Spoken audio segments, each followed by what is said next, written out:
Un moyen actuel de faire une analyse et une visualisation en 3D informatique est possible de nos fins de traitement et de l'occlusion, enfin surtout des fins de traitement, parce qu'en occlusion, la qualité de l'occlusion pour l'instant n'est pas suffisante, mais par contre l'analyse de fin de traitement quant aux axes, aux rotations, etc., est tout à fait faisable.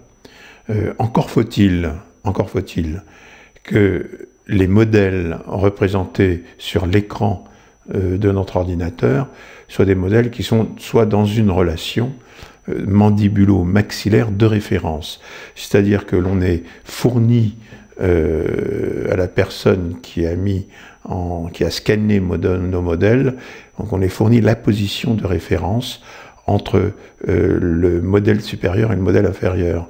Et ceci non pas par un mordu, comme je l'ai dit, ou par une cire percée, mais par l'obtention et l'enregistrement, soit avec une cire d'enregistrement, soit avec une orthèse, de cette relation mandibulo-maxillaire de référence.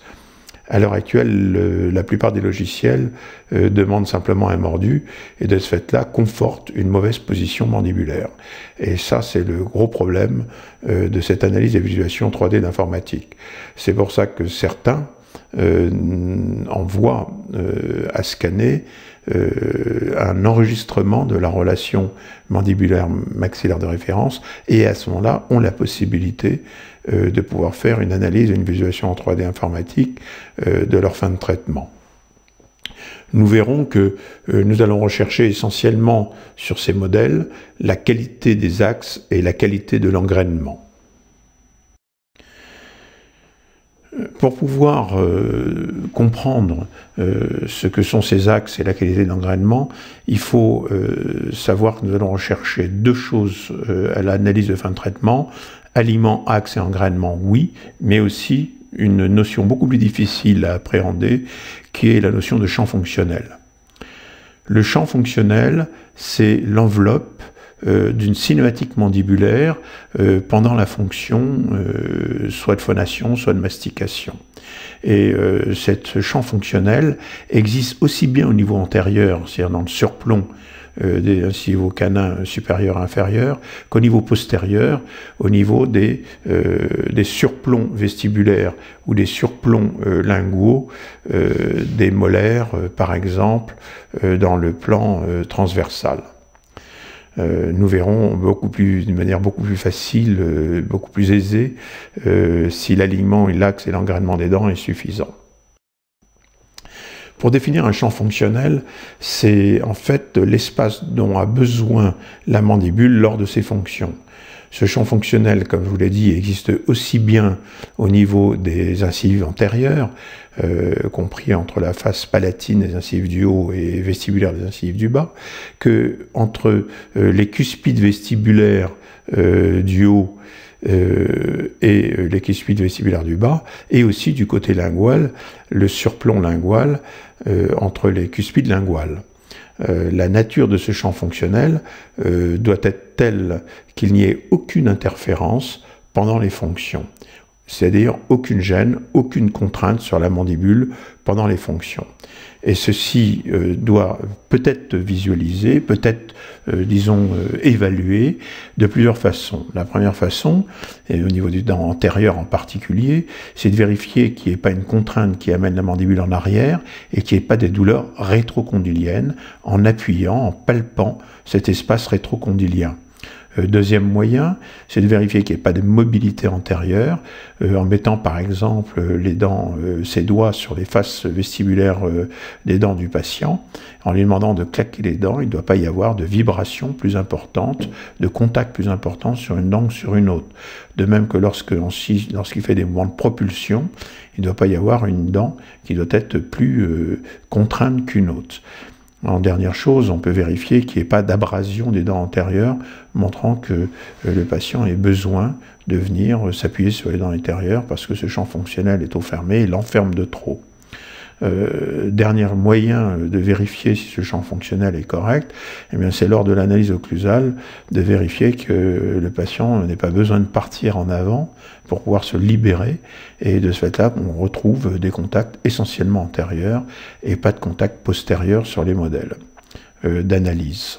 Donc il y a quand même des moyens qui permettent de vérifier si ce champ fonctionnel est correct ou pas. Au niveau postérieur, on vérifiera surtout qu'il n'y ait pas d'interférence et que le patient n'ait pas l'impression d'être pris dans une boîte. Encore faut-il qu'il puisse en avoir l'expérience, parce que si le patient depuis son enfance est pris dans cette boîte, il a l'impression que cette boîte est normale et naturelle. C'est pour ça qu'il est un peu plus difficile de vérifier si ce champ fonctionnel postérieur est correct.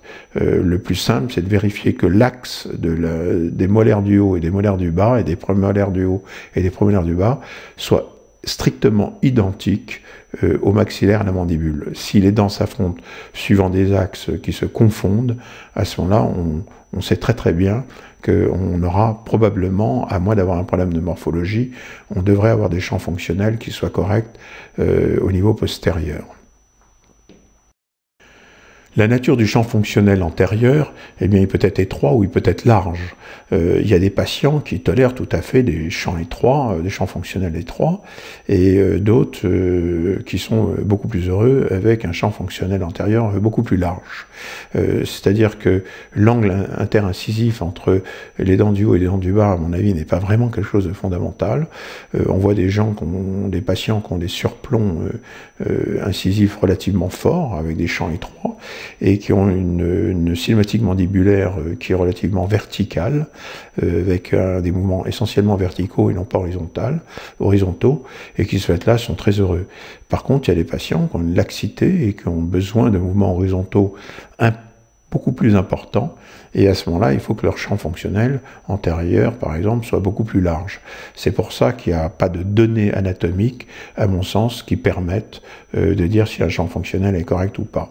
Les données anatomiques sont là pour dégrossir le problème, mais ensuite, il faut valider ce champ fonctionnel directement sur le patient par l'examen tel que j'ai dit précédemment. Sur cette vidéo, nous voyons une fermeture du champ fonctionnel du fait du recul des incisives. Même si les incisives du bas sont agressées, le recul des incisives du haut sans torque montre la fermeture du champ fonctionnel. Et ça, c'est quelque chose d'important. La nature du champ fonctionnel postérieur, lui aussi, est inhérent soit à l'axe des dents, soit à la morphologie des dents.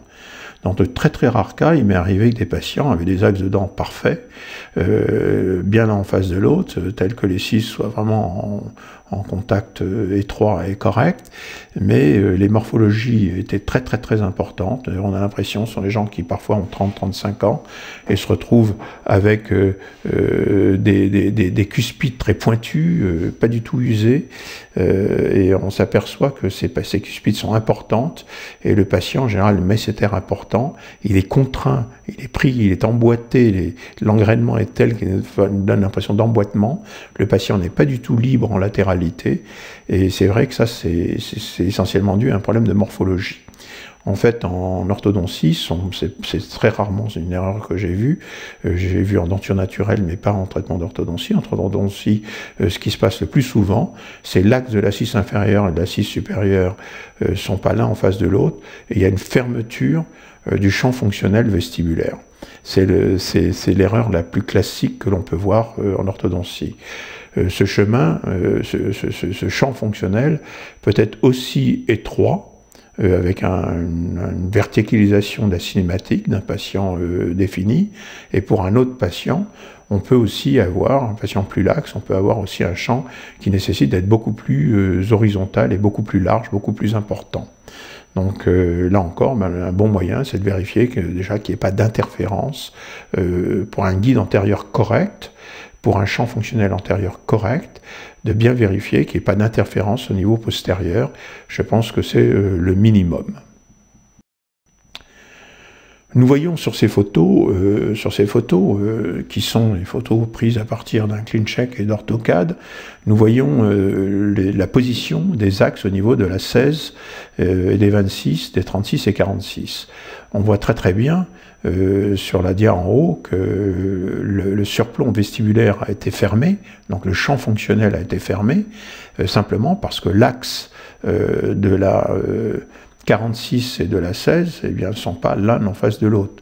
Sur la coupe en haut et à droite, c'est un autre patient, sur AutoCAD, on voit très bien sur ce patient que la 6 inférieure a un axe qui est pas du tout dans l'axe de la 6 supérieure. Et de ce fait-là, on a une ouverture du champ fonctionnel du côté lingual et une fermeture du côté vestibulaire. Sur les sur les photos, sur les images inférieures, on voit l'engrainement, et on voit très bien l'engrainement au niveau de la 16 et de la 46. On voit très bien que la mésio-palatine n'est pas dans la fosse, et là encore, ça va être un défaut, ça va gêner la stabilité, puisque je vous rappelle que la stabilité d'une occlusion, le verrou de l'occlusion, est donné essentiellement par la mésio-palatine dans la fosse, et que le reste, au niveau des prémolaires, on a une cuspide embrasure. De même qu'en classe 1 et en classe 3, comme l'a souligné Bassini, eh ben on a aussi des occlusions en cuspide embrasure qui ne sont pas très stables. Lorsque vous êtes en classe 1, vous avez la chance d'avoir une mésio-palatine qui vient dans une fosse, et là vous avez la possibilité d'avoir un verrou, et il faut absolument profiter d'avoir ce verrou. On voit que sur la fin de traitement, au niveau de 26 et 36, on a un engrainement qui est beaucoup plus favorable, et qui permet au moins d'avoir au niveau des 6, un verrou et une stabilité de l'occlusion. Il ne s'agit pas d'enfermer le patient dans une boîte, comme j'ai dit, parce que ça serait dramatique, puisque le patient ne serait pas libre dans son champ fonctionnel, et de ce fait-là aurait une cinématique contrainte, mais il s'agit d'avoir un engrainement suffisant pour qu'il y ait une position unique permettant la déglutition, et une position très précise permettant aussi cette déglutition. Et c'est pour ça que la stabilité occlusale est absolument nécessaire pour les fonctions de déglutition, entre autres. Nous allons voir sur cette vidéo une correction qui permet de distaliser, qui en distalisant les dents supérieures permet de passer en classe 1. Vous voyez bien que la 16 et la 46 semblent être dans un bon rapport. Cuspide embrasure au niveau des prémolaires.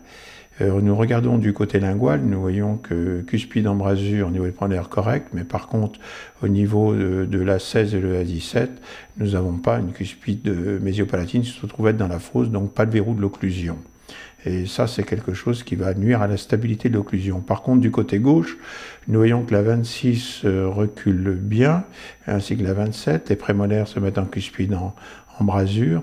Et du côté lingual, nous allons pouvoir vérifier que la cuspide mésio-palatine de la 26 est bien mise en place dans la fosse de la 36, assurant un verrou de l'occlusion, même s'il n'est pas parfait au niveau des 7, et que la cuspide embrasure au niveau prémolaire n'est pas tout à fait parfait. Mais on aura au moins de ce côté-là une stabilité de l'occlusion qu'on n'a pas de l'autre côté. Et ceci est une chose importante. Un autre moyen d'analyse de fin de traitement est l'articulateur.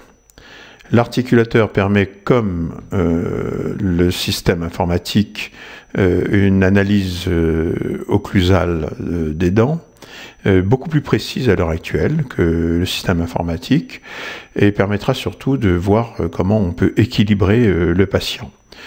L'articulateur donc permet à la fois à la fin de traitement, ou en cours de traitement, ou en fin de traitement, de voir ce qui se passe, et ensuite, tout à fait dans la phase d'équilibration, d'avoir quelque chose de très précis. Ce qu'on peut souhaiter, c'est que le système informatique permette d'avoir la même précision et donne surtout la possibilité de visualiser le plan de Francfort et un axe charnière de telle manière à mieux se rendre compte des différentes clés, de la qualité des différentes clés que l'on va voir bientôt. Le fait de vérifier une fin de traitement, ça se fait effectivement in vivo, sur le patient. On va vérifier des détentes neuromusculaires, etc., etc., etc. Mais ça se fait aussi surtout sur des modèles qui permettent d'objectiver, et ensuite on a une possibilité de vision des choses différentes, puisqu'on peut regarder du côté lingual ce qui se passe, on peut tourner l'articulateur dans les mains. Ces modèles de diagnostic permettent véritablement une très très bonne appréciation de nos fins de traitement et aussi de la qualité de l'occlusion d'un patient. Nous avons par exemple ici un cas clinique qui était un cas qui a été traité en orthodontie avec un alignement dentaire qui est correct, des axes qui sont vraiment corrects, un cas qui a été très très bien fait. Pourtant, cette patiente avait des problèmes articulaires et avait surtout des douleurs neuromusculaires importantes. Cette patiente a été adressée par son ostéopathe et après port de 5-6 semaines, 7 semaines d'une gouttière de ma fabrication de type SLT, eh bien, on a mis en évidence un contact prématuré au niveau de la 37. Ensuite, on a trouvé un contact prématuré au niveau de l'incisive 42. Et puis, un troisième contact prématuré qui était un peu particulier, qui était au niveau de la 36. Alors, il faut savoir qu'au niveau de la 37, le contact était déflecteur et envoyait la mandibule en avant. Ce qui fait qu'à ce moment-là, on se retrouvait avec un contact fort sur la 42, et que par contre, la 36 ne provoquait pas de déflexion, de déviation mandibulaire, mais était un contact de surocclusion. C'est-à-dire, en fait, le contact était trop fort sur cette dent-là. Après équilibration du premier point de contact au niveau de 37, eh bien le point sur la 42 a disparu, parce que la patiente, à mon avis, est très très légèrement repartie en arrière, étant donné qu'elle n'était pas gênée par la 37. Et de ce fait-là, vraiment, le premier coup de meule a suffi à traiter cette patiente, et sans avoir meulé la 36, qui était pourtant légère surocclusion, eh bien on a trouvé très très rapidement, dans les 15 jours, 3 semaines, une cessation de tous ces troubles. Et ça, c'est quelque chose qui est très important. C'est-à-dire que parfois, les patients ont des grosses malocclusions et n'ont pas pour autant de pathologie. Et parfois, d'autres patients avec une toute petite surocclusion peut avoir des pathologies et être très gênés. Donc ça, c'est quelque chose qu'il faut bien prendre en compte. C'est-à-dire l'adaptabilité au défaut d'occlusion est tout à fait différent d'un patient à l'autre. On voit ici que les contacts prématurés ont tendance à créer des augmentations de la dimension verticale, ce qui est tout à fait normal. On devra donc perdre de la dimension verticale en enlevant les contacts prématurés qui augmentent cette dimension verticale. Il faut la perdre de telle manière à retrouver la dimension verticale en intercuspidie, qui est la dimension verticale qui permet de déglutir. Encore faut-il avoir vérifié que la dimension verticale intercuspidie soit une dimension verticale qui a une hauteur correcte. Ça, c'est quelque chose de vraiment très important à vérifier avant toute équilibration. Le repositionnement du modèle unitaire correspondant au premier contact prématuré nous a montré donc une augmentation naturelle de la dimension verticale, mais a démontré aussi qu'il y avait alors un mouvement induit par ce contact déflecteur qui nous amenait à avoir ce deuxième contact prématuré au niveau antérieur. Et il a simplement fallu faire une coronoplastie de ce premier point de contact prématuré pour que le deuxième et le troisième n'existent plus. Les troubles ont alors disparu et notre traitement a été terminé.